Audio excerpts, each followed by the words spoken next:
Hi guys, welcome back to my channel.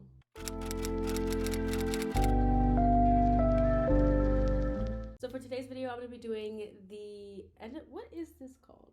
Hold on. So for today's video, I'm going to be doing the New Year booktuber tag created by Jessen Reads Romance. So thank you to Jessen for creating this tag. But I was tagged by Caitlin at the Love Librarian. So thank you, Caitlin, for tagging me. I'm excited to do this video. I think it's so fun and I've been loving watching Caitlin's video and everybody else's video. I think it's just so much fun and it condenses down questions that kind of like a lot of people would want to know. If you guys want to see my answers to these questions, which I will also link down below in the description box, not link them, I will also write them down below in the description box, then just keep on watching. Also, I put on an SPF yesterday that I hadn't used in a while, but I had previously used and it is not expired, but after I put it on, it caused like a reaction on my skin and it is so sad. But if you guys can see like texture and stuff on my face, it's because I had a reaction to that SPF, which I'm going to throw away because what the hell. Maybe you can see it. I don't know if you guys can see it in the camera, but it's so bad. But I just put a little bit of makeup on, the bare minimum, and I was like, I need to film this video.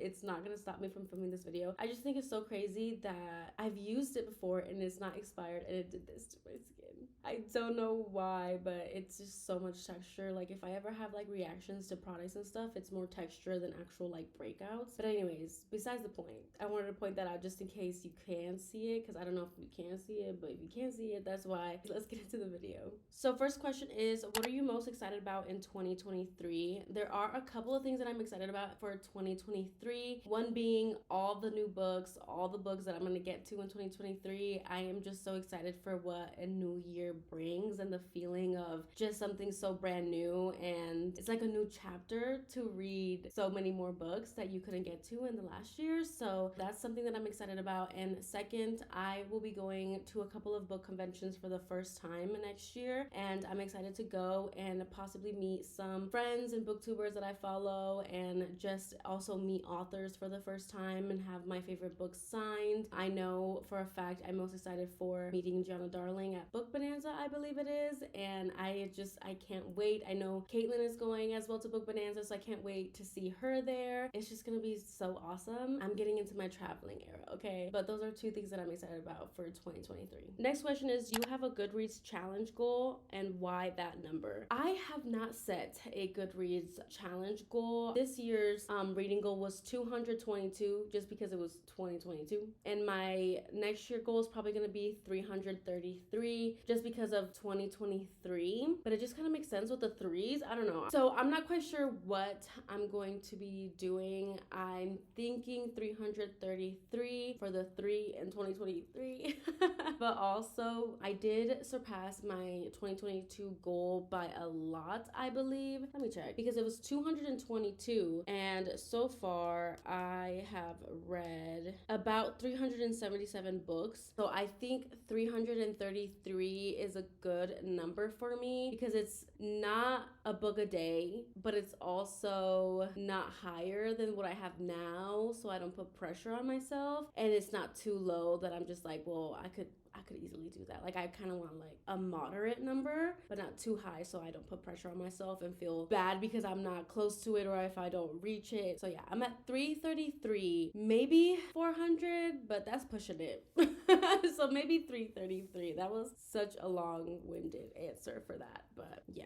Next question is, list 3 5-star predictions. Okay, so I did do a 2023 anticipated releases, which I will link up above in the cards if you guys want to go ahead and check that out. But top 3 that I'm like 99.9% positive I'm going to give 5 stars to is Secretly Yours by Tessa Bailey, Powerless by Elsie Silver, and Hail Mary by Kandi Steiner. I don't see how they're not going to be 5 stars. I really, really, truly believe they're going to be 5 stars. So those are the top 3 ones that I would pick. Next question is, what genre slash subgenre slash trope do you want to read more of? Genre, I mean, if I had to pick Well, no, it's always romance. I don't know what I'm talking about. It has to be romance. I don't really read anything else unless it has romance in it. Subgenre, I would say I want to read more fantasy romance for sure. Feel like I read a couple at the beginning of the year and then I just never picked any more up. So for sure, subgenre fantasy romance. A trope that I want to read more of, I would say, is mafia romance, because again, I had been reading it for a while and then I just stopped and I want to make sure I pick it back up. Next question is, what trope do you think will be popular in 2023? Honestly, I think we're going to stick with small town / cowboy romances. I think the way that Elsie Silver just brought it up, you know, small town specifically with the Lucy Score book, with Catherine Cowles, with Devaney Perry. I just feel like they're gonna keep momentum going because it's such a popular trope. Maybe single dad, single parent romances. I know those are kind of popular. I guess that's what I would have to say. I think, because really, I can't predict shit. I'm guessing small town / cowboy romances for sure. At least I'm gonna continue reading them. Next question is, name 3 bookish goals for 2023. Okay, so I wrote down my 2023 bookish goals yesterday. So first one, I want to read more of my physical / Kindle TBR, because y'all, I have like 500 and something Kindle books on my Kindle and I just need to get through it. I'm thinking most of them are gonna be DNFs. Not all, but most of them are gonna be DNF just because they're part of like the free ebooks and they're just like little novellas of authors, but it will also like span my horizon. So I want to make sure I read a lot of the ones that I have on my Kindle. And then my physical TBR, I have 200 plus books and more than half of them I haven't read. So that is my main bookish goal. I want to take that number down. Like, I want to make sure that I'm reading more physical books, and if I'm reading a Kindle book, I want to make sure that it's from my Kindle library. Obviously, I cannot not read KU books, but those two are my priority and I'm going to try to make them my priority. I'm also thinking of doing like a spinner wheel for my monthly TBRs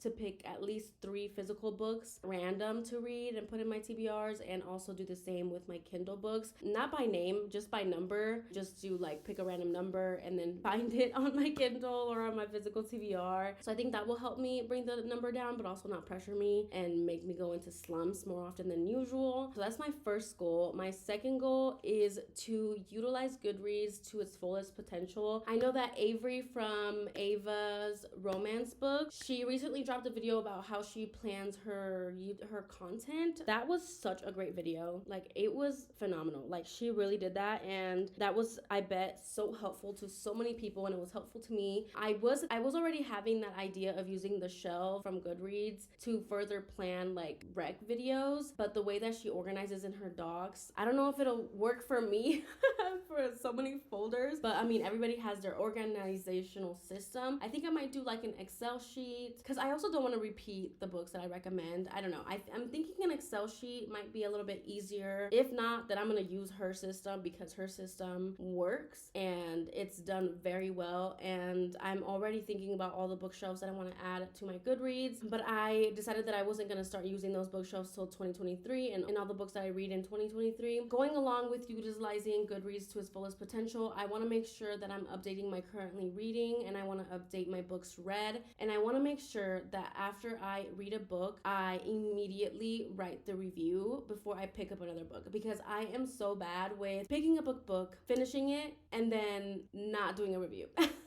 And I'm just like, girl, I need to make sure I write my reviews, because the thing that happens is that once I want to post a picture on Bookstagram and write a caption or write a review on the book, it's hard for me to find the words. It doesn't come across the way I feel like, hold on.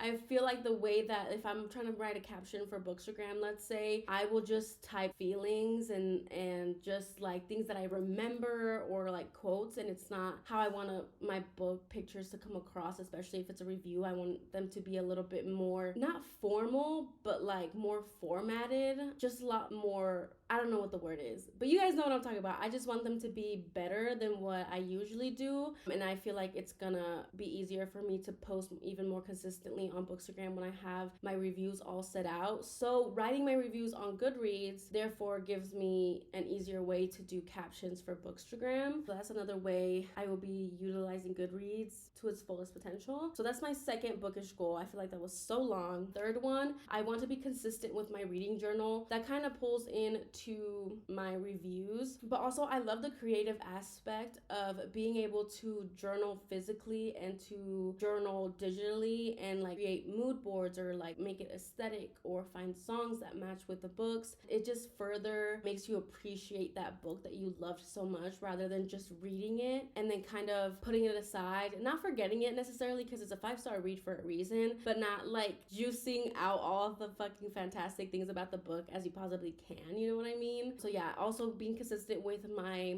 physical book journal and my digital book journal, because I bought these things for a reason, because I want to be that girl. I don't want to, like, one, waste my money, and two, it's something that I want to do, that I've always wanted to do. I just have to make the time for it and make sure that I prioritize it. So I feel like that's my third bookish goal. Next one is name 3 personal goals. For this one, first goal I would say is to consciously be healthier, just to get movement every day, no matter what it is, even if it's just like a 10-minute walk outside, just being healthier, whether that's also the food that you're eating, your water intake, your hydration, just to further progress a healthier lifestyle, just for one, my health, and two, for my mental health, because I feel like when I am on that track, when I am on that journey, I just feel so much better mentally as well as I do physically. And I do work a 9-to-5 office desk job, so I'm sitting for about 8 hours besides like lunch and my breaks and like whenever I do get up and move around. So it's a lot, and it's a lot on somebody's body. So that's my number one goal, is just to continue to live and make healthier lifestyle choices. 2, I want to be a lot more social, whether that's being more active on social media, being more active with meeting new people like in real life, or saying yes more to hanging out with my friends. I am such a homebody. I usually like make plans and I'm like, oh, I could stay home and read a book instead. No, but also being more active in the book community, interacting more on commenting. I'm such a like fly on the wall supporter. Like I watch everybody's videos, but I'm just so bad at like making the time to comment on videos or like commenting on Instagram posts. So I want to make a conscious effort to do that, because I know it means a lot. It means a lot to me when you guys comment, and I want to make sure that you guys see that I'm supporting you, even though I am already watching your video, you know what I mean, or your pictures on Bookstagram, or doing like live shows. I do want to get out of my comfort zone and do live shows with booktubers, or like make sure I'm joining book club meetings, just being more social and put myself out there more, because I feel like I'm an outgoing person once you really get to know me, but it's a hard shell to crack for me and for that other person, for me to like fully truly like be myself. And I don't know, but like just be more social, because I know that I can be social. Sometimes I just choose not to, and I need to make a conscious effort to continue to say yes to things that would be social, if that makes sense. My third personal goal would be to save money. I'm not trying to buy any books next year unless it's like a holiday, my birthday, or there's like sales, like stuff like that. Like I've made exceptions, but like let me not buy a book every weekend. I don't need to be buying books that I don't know that I'm gonna give 5 stars or even like, you know what I mean? So that also has to do with making sure I read my physical TBR. That will save me money, because why am I buying books if I'm gonna read my books that I already have? Saving money on just overall spending. I like to spoil myself. I am a spoiled girl. I can't help it. I like nice things. I like the things that I like, and I can never find an excuse good enough for me not to have what I want. I'm just like, if I want it, why can't I have it? I never have that boundary with myself, but I need to create it and also save money, because really I have everything that I need. I don't want to keep buying things that I may or may not need or want, either for the aesthetics or just to have it, whatever it may be. I just need to save money, girl. I need to save the coin, okay? And I also love doing those little templates on Instagram for book no buys. Like for December, I didn't buy a single book. Every book that I got in December, it was gifted. So I am so proud of myself, and it low-key felt really, really good. Just overall save money, because it'll be better for me. My future self will thank me. I know she will. So that's my third personal goal. I think there's like one more question. What do you want to leave behind in 2022? What do I want to leave behind in 2022? My bad habits, old habits, negativity, pressure, whether that's from outside sources or from myself, negative self-talk, just all the bad vibes. Can we leave all the bad vibes in 2022? Let's just do all that. Let's leave all the insecurities in 2022. Let go of all the bad people in your life, all the bad toxic people. Let's leave just everything and start brand new in 2023. Because what more is a new year for? Let's put ourselves first. Okay, 2023 is for ourselves. It's for us. And I feel like 2023 is gonna be just great. Those are all the questions for this New Year Booktuber tag. I'm so excited to start 2023 with every single one of you. Thank you guys so much for subscribing to my channel. I literally and truly mean that I appreciate every single one of you. Everyone who comments, who supports me, who just sends all their positive vibes my way and are kind and welcoming. You guys are just amazing, and I truly give all that positive energy and amazingness back to you guys. I'm here for each and every one of you, whether it's a DM, a comment, or anything that you guys want to recommend me, books or movies, whatever it may be. I'm here to listen and talk to you guys. This community has been absolutely amazing to me. I am so happy that I took the step to make this channel and I found this book community. It's been the best thing that's ever happened to me. Wouldn't trade it for anything. Enough of that sappy shit. I will see you in my next video. This will not be my last video of 2022. I have, I believe, 2 or 1 more, depending. I hope you guys are liking all the videos that I'm posting every day this week. It's been tough out here, okay? It's been tough out here. But I hope you guys are enjoying it. We will be going back to regular programming next year. So yeah, anyways. That's enough talking. Thank you guys so much for watching this video. Don't forget to like, comment, and subscribe. And I tag anybody who wants to do this tag. I think it's so much fun and I would love to watch. So make sure you guys answer the questions down below in the comments if you don't want to make a video, or make a video and tag me in it so I can watch and comment. And I will see you guys in my next one. Bye.